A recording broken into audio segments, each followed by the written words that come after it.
السلام علیکم، کیسے ہیں آپ سب؟ ہمارے آج کا عنوان ہے تشبیہ۔ سب سے پہلے ہم تشبیہ بتاتے ہیں کہ تشبیہ ہے کیا، تشبیہ سے کیا مراد ہے، تشبیہ کسے کہتے ہیں۔ تو ان سب سوالوں کا جواب ہے اس کی تعریف میں۔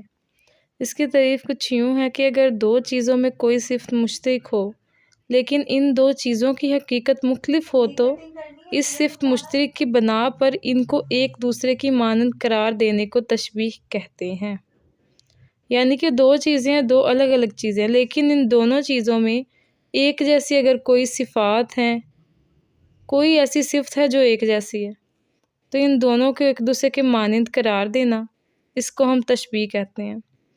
مثلاً پھول کی پتی پر شبنم کے موتی چمک رہے تھے۔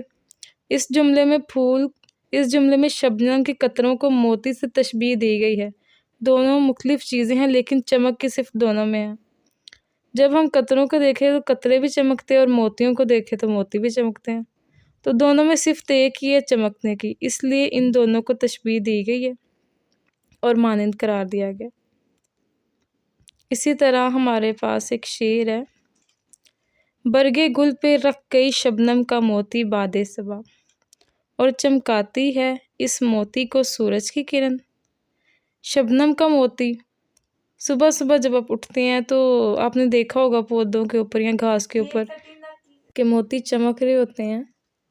تو شاعر نے اس شعر میں شبنم کے موتیوں کو بیان کیا اور ساتھ یہ بھی بتایا ہے کہ یہ جو سورج کی کرن ہے، سورج کی جو روشنی ہے، ان موتیوں کو واضح کرتی ہے اور چمکنے پہ مجبور کرتی ہے۔ اگر سورج نکلتا ہے تو سورج